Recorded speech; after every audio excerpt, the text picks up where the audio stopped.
Olá, olá, tudo bem com vocês? Aqui, professor Fabiano Leal. Antes, peço que você se inscreva no canal, deixe seu joinha se você gostou desse layout, dessa diagramação aí, feita com o nome Ciência Sem Segredo, com o nome Heredograma e o nome Genética. Se você gostou dessa diagramação, deixe seu like aí, bote nos comentários o que você achou dessa diagramação, para a gente poder bater um papo aí e melhorar cada vez mais para vocês. Galera, a gente vai dar prosseguimento às aulas de genética, nessa sequência de aulas, hoje falando sobre heredograma. O que seria heredograma? Heredograma, que também pode ser chamado de pedigree ou genealogia, ou ainda árvore genealógica, é uma representação gráfica das relações de parentesco entre indivíduos em uma mesma família. Então, você consegue determinar, por exemplo, fazendo uma análise genealógica, como e de onde veio uma característica que está presente em algum indivíduo da sua família. Então, essa é a intenção do heredograma, a gente poder fazer uma triagem de como as características foram transmitidas de uma geração para outra dentro de uma família. Então, só que essa representação esquemática, né, tem que ter uma simbologia. Então, para a gente aprender um pouquinho sobre a simbologia presente nos heredogramas, que vai estar muito presente também em muitas avaliações que envolvem genética. E aí eu peço que vocês fiquem comigo, porque eu vou dar algumas dicas para vocês, para você não errar questões de heredograma. Mas vamos lá. Primeira coisa que a gente tem que saber, a simbologia. Então, nós sabemos que indivíduos de sexo masculino são representados por quadrados. Daqui. Indivíduos do sexo feminino são representados por círculos. Isso na espécie humana, porque se eu me referir a animais, eu tenho que remeter o quadrado a machos e o círculo a fêmeas. Quando não se sabe o sexo do indivíduo, é um sexo desconhecido, nós representamos dessa forma. Então, o que seria esse sexo desconhecido, professor? Sexo desconhecido é aquele indivíduo que já teve na sua família há muitas gerações atrás e que, por conta das informações irem se perdendo ao longo do tempo, pode-se, em alguns casos, saber que, por exemplo, seu tataravô teve 5 filhos, mas as pessoas que vivem hoje não lembram, por exemplo,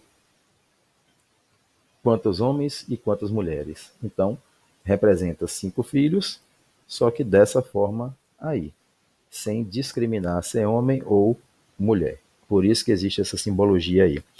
Bom, quando se fala em casamento ou união, é um quadrado unindo ou unido, perdão, por um traço a um círculo. Então, indivíduo do sexo masculino casado com indivíduo do sexo feminino.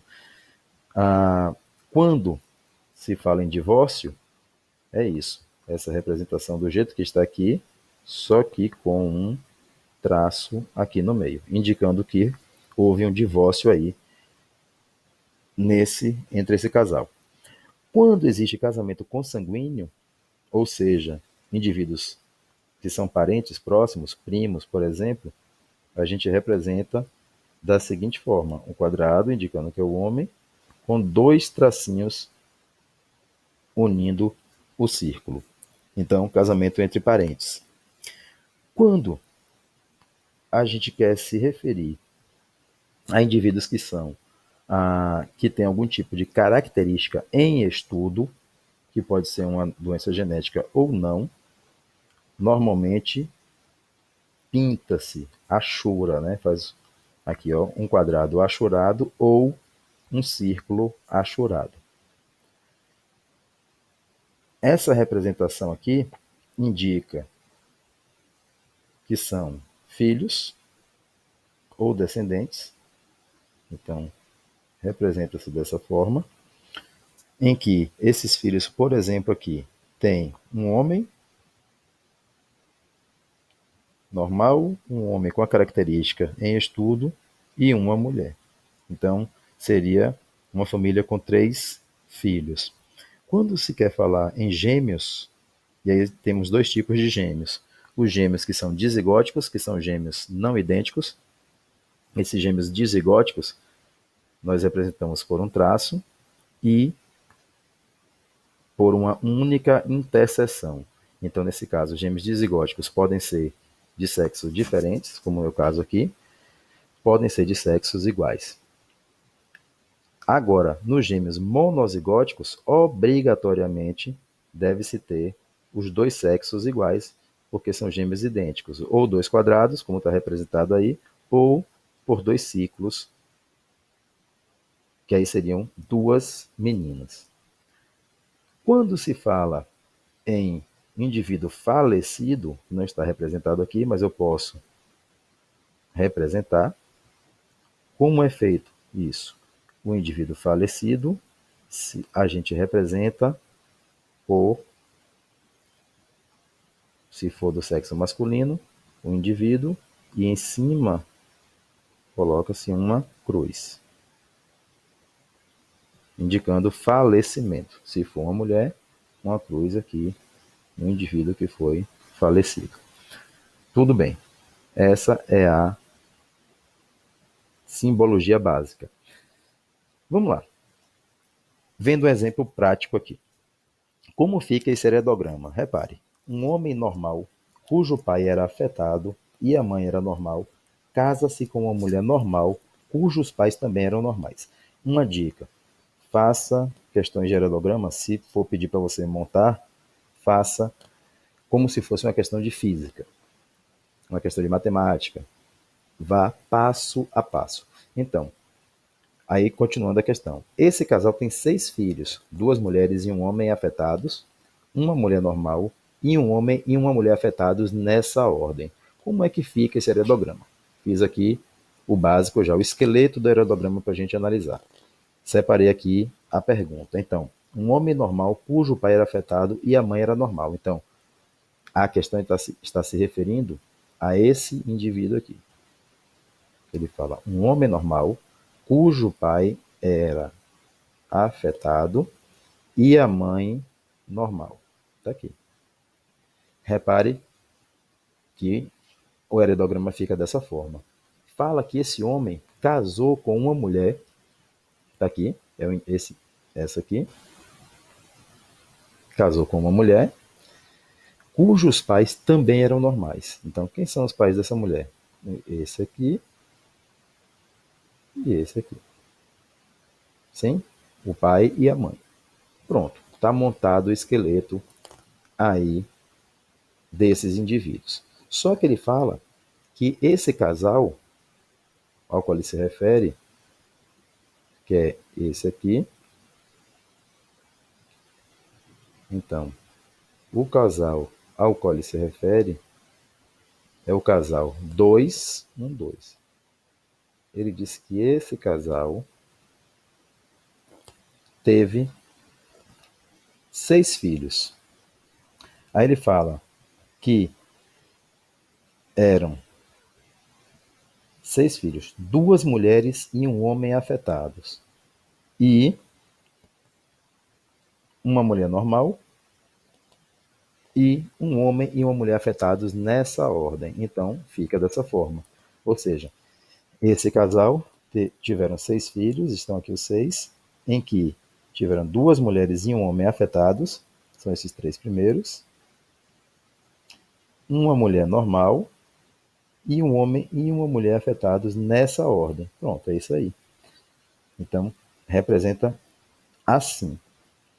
O que é mais que nós podemos colocar ou interpretar em um heredograma? Vamos lá. Primeira coisa que a gente tem que saber aqui agora. Nós representamos os indivíduos do heredograma da seguinte forma. As gerações nós podemos colocar em algarismo romano, como está aqui, e os indivíduos numerar sequencialmente. Então, a geração 1, indivíduo 1, 2, 3, 4. Geração 2, indivíduo 1 e 2. Geração 3, indivíduo 1 até o 6. Então, dessa forma, nós podemos, para identificar cada indivíduo do heredograma. Como nós, outra coisa que cai muito em questões que envolvem heredograma é você colocar os genótipos dos indivíduos. Como é que eu vou estabelecer esse genótipo dos indivíduos? Olha só, eu vou considerar que essa característica em estudo, os indivíduos que estão achurados, eles têm uma característica recessiva. Então, vou chamar essa característica de recessiva, representar como azinho, azinho. E os indivíduos que não têm essa característica, vou considerar que eles têm a característica dominante. Então, são azão, azão ou azão, azinho. Como ficaria então a distribuição desses genótipos entre esses indivíduos dessa família? Vamos lá. Eu já vou pelo que eu sei. Os indivíduos que possuem a característica em estudo. Então, esse aqui, indivíduo 1, é azinho, azinho. Essa mulher também. Essa aqui também. Ou seja, todos que estão pintadinhos aí são azinho, azinho, considerando que é uma característica recessiva. Como eu faço a distribuição dos outros? Vamos lá. Eu vou vendo a cada geração. Então, todos os que são normais, vamos colocar assim, ou que não tem a característica, tem um azão pelo menos. Então, aqui tem um azão, aqui tem um azão, aqui tem um azão, aqui também e aqui. Como é que eu descubro o outro alelo? Pelas gerações que vêm depois ou pelas gerações que vêm antes do indivíduo. Então, por exemplo, esse indivíduo aqui, o 21, tem um azão garantido porque ele não está pintado. Então, se ele tem um azão, provavelmente ele herdou esse azão da mãe. Então, o outro alelo dele, ele herdou do pai. Então, ele é azão, azinho. Continuando. Não posso determinar aqui o da mulher ainda. Por quê? Porque esse azão, essa mulher pode, eu não sei, ela não teve outros filhos para poder identificar. E nem me disse quem são os pais dela, como são os pais dela. Então, esse aqui eu não sei, eu só tenho certeza do alelo azão. Então eu boto azão, traço. Azão, traço.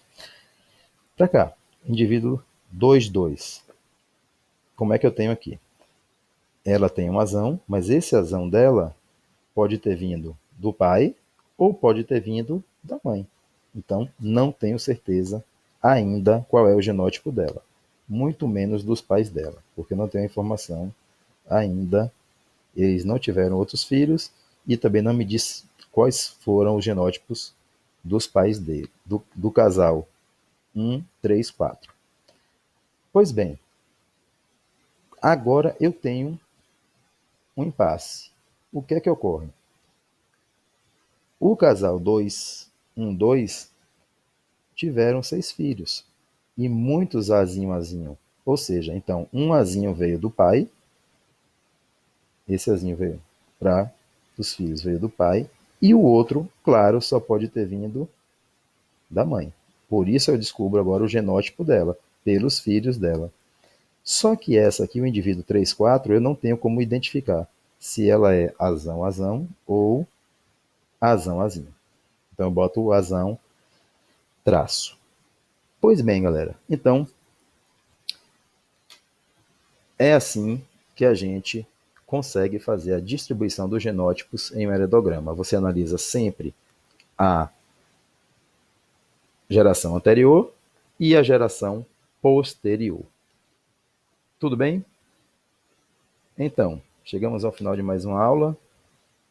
Agradecer a atenção de vocês. Quem gostou, indique para os amigos. Quem não gostou, indique para os inimigos. Siga a gente no Instagram, lá na página Ciência Sem Segredo. E um abraço a todos vocês.